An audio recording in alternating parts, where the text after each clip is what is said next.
ഈ അടുത്ത കാലത്ത് 8 മണിക്കൂർ നീണ്ടു നിൽക്കുന്ന ഒരു ഫ്ലൈറ്റ് യാത്ര ചെയ്തപ്പോഴും എൻ്റെ തൊട്ടടുത്തിരുന്ന വ്യക്തി കൂടുതൽ സമയം എൻ്റെ ഷോൾഡറിൽ കിടന്നിട്ട് ഉറങ്ങിയിരുന്നു. എനിക്ക് നീക്കാൻ പറ്റുന്നില്ല. ആ സമയത്തൊക്കെ എൻ്റെ മനസ്സിൽ പക്ഷേ മറ്റൊരു കാര്യമായിരുന്നു, ഇത്രയും നേരം അനങ്ങാതിരുന്ന എൻ്റെ കാലിൽ രക്തം കട്ട പിടിക്കും എന്നുള്ളതാണ്. സത്യത്തിൽ ദീർഘനേരം ഇരുന്ന് യാത്ര ചെയ്യുന്നത്, അത് ഫ്ലൈറ്റിലാവട്ടെ, ട്രെയിനിലാവട്ടെ, കാറിലാവട്ടെ, ബസ്സിലാവട്ടെ, നമ്മുടെ രക്തധമനികൾക്കും ഹൃദയത്തിനും വളരെ കേടുണ്ടാക്കാൻ സാധ്യതയുണ്ട്. ഇതേക്കുറിച്ച് ഭൂരിപക്ഷം ആളുകളും ശ്രദ്ധിക്കാറില്ല. ഇങ്ങനെയുള്ള സാഹചര്യങ്ങളിൽ രക്തയോട്ടത്തിനും ഹൃദയത്തിനും ശ്വാസകോശത്തിനും നിങ്ങളുടെ കാലിനും പ്രശ്നങ്ങൾ ഇല്ലാതിരിക്കാൻ എന്തൊക്കെ ചെയ്യണം എന്നുള്ളത് നമുക്ക് നോക്കാം. ഇതിൽ ഒന്നാമത്തെ കാര്യം ഞാൻ പറയുമ്പോൾ നിങ്ങൾ ചിരിക്കാൻ സാധ്യതയുണ്ട്, പലർക്കും അത് ഉൾക്കൊള്ളാൻ കഴിയില്ല. അതാണ് കംപ്രഷൻ സോക്സുകൾ ധരിക്കുക എന്നുള്ളത്. നല്ല ബുദ്ധിമുട്ടായിരിക്കും, ടൈറ്റ് ആയിരിക്കും, നമുക്ക് മാനസികമായിട്ട് അത് അംഗീകരിക്കാൻ കഴിയില്ല. പലപ്പോഴും നമ്മൾ കുറേ നേരം ഇരുന്ന് യാത്ര ചെയ്യുന്ന സമയത്ത് കാലിൽ രക്തം അടിഞ്ഞു കൂടുകയാണ്. ഈ അടിഞ്ഞു കൂടുന്ന രക്തം അനങ്ങാതിരിക്കുന്നത് കൊണ്ട് അവിടെ രക്തം കട്ടപിടിക്കാൻ സാധ്യതയുണ്ട്. സാധാരണഗതിയിൽ നടക്കുന്ന സമയത്ത് നമ്മുടെ കാലിലെ മാംസപേശികൾ ഈ രക്തത്തെ മുകളിലേക്ക് പിഴിഞ്ഞ് കയറ്റുകയാണ് ചെയ്യുക. ഏതൊരു വ്യക്തിയും കുറേ നേരം നടക്കാതെ ഇരിക്കുന്ന സമയത്ത് കംപ്രഷൻ സോക്സ് ഇട്ടിട്ടാണ് ഇരിക്കുന്നതെങ്കിൽ കാലിലെ മസിൽസ് ജോലി ചെയ്യുന്ന അതേ പ്രവൃത്തി ഈ സോക്സ് ചെയ്യും. ബ്ലഡ് ക്ലോട്ട് വരാനുള്ള സാധ്യത 60% കുറയ്ക്കും. ഇതിനായിട്ട് ട്രാവൽ കംപ്രഷൻ സോക്സ് വളരെ വില കുറഞ്ഞിട്ട് വാങ്ങിക്കാൻ കിട്ടും. മുട്ടുവരെ നീളമുള്ളത് ധരിക്കുക. സത്യത്തിൽ അതൊരിക്കൽ ധരിച്ചു കഴിഞ്ഞാൽ പിന്നെ നമ്മൾ അതിനെക്കുറിച്ച് മറക്കും, അത് നമ്മൾ പതിവാക്കും. രണ്ടാമത്തത്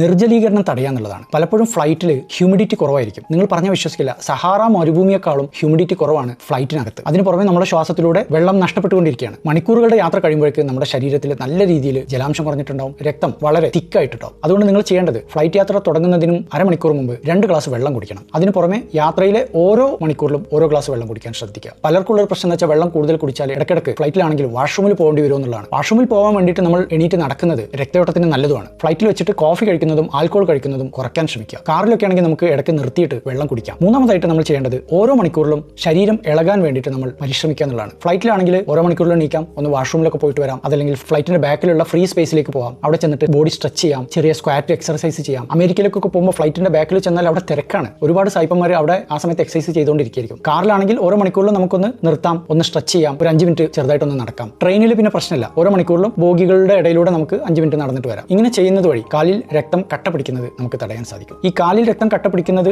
അത്ര അപൂർവമൊന്നും അല്ല കേട്ടോ, നമ്മൾ വിചാരിക്കുന്നതിലും ഒരുപാട് വ്യക്തികൾക്ക് ഇത് നമ്മൾ സ്ഥിരം കാണാറുണ്ട്. നാലാമതായിട്ട് നമുക്ക് ചെയ്യാനുള്ളത് കാലിന്റെ ഇരുന്നിട്ടുള്ള എക്സർസൈസ് ചെയ്യാന്നുള്ളതാണ്. അത് വേണ്ടി വരും എപ്പോഴാന്ന് വെച്ചാൽ നമുക്ക് എണീറ്റ് നടക്കാനുള്ള സാഹചര്യം ചിലപ്പോൾ കിട്ടില്ല, തൊട്ടടുത്ത സീറ്റിലൊക്കെ ആളുകൾ ഉറങ്ങുന്നുണ്ടാവും. അങ്ങനെ വരുമ്പോൾ ഇരുന്നു കൊണ്ട് തന്നെ നമുക്ക് ആംഗിൾ പമ്പുകൾ, ആംഗിൾ റേസുകൾ, ആംഗിൾ സർക്കിളുകൾ ഒക്കെ ചെയ്യാം. അത് സിമ്പിളാണ്. കാലിന്റെ തള്ളവിരൽ നിലത്ത് അമർത്തിക്കൊണ്ടും പൊന്തിച്ചുകൊണ്ടും ചെയ്യുന്ന എക്സർസൈസുകൾ. ഏറ്റവും പ്രധാനപ്പെട്ട മറ്റൊരു കാര്യം ട്രാവൽ കഴിഞ്ഞതിന് ശേഷമുള്ള ശ്രദ്ധയാണ്. DVT എന്ന് പറയുന്ന കാലിൽ ബ്ലഡ് ക്ലോട്ട് ആവുന്ന അവസ്ഥ ദീർഘദൂര യാത്ര കഴിഞ്ഞ് ആദ്യത്തെ 2 ആഴ്ചക്കുള്ളിൽ ഏത് സമയത്തും സംഭവിക്കാം. യാത്ര ചെയ്യുന്ന സമയത്ത് മാത്രമല്ല അത് വരിക. അതുകൊണ്ട് തന്നെ യാത്ര കഴിഞ്ഞ് ആദ്യത്തെ 2 ആഴ്ചക്കുള്ളിൽ ഏതെങ്കിലും ഒരു കാലിന് മാത്രം നല്ല നീര് വരുന്നുണ്ടെങ്കിൽ, കണങ്കാലിന് കടുത്ത വേദന വരുന്നുണ്ടെങ്കിൽ, കാലിന് ചുവപ്പ് നിറമോ ചൂടോ അനുഭവപ്പെടുന്നുണ്ടെങ്കിൽ അത് DVT എന്ന് പറയുന്ന അസുഖമായിരിക്കും. കാലിൽ ബ്ലഡ് കട്ടി കൂടിയതായിരിക്കും. അതുപോലെ തന്നെ കടുത്ത ശ്വാസമുട്ടൽ വരുന്നുണ്ടെങ്കിൽ, കാലിൽ രക്തം കട്ടിപ്പിടിച്ച് അത് ശ്വാസകോശത്തിന് അറ്റാക്ക് ഉണ്ടാക്കുന്ന പൾമണറി എംബോളിസം എന്ന് പറയുന്ന മാരകമായ അസുഖമായിരിക്കാം.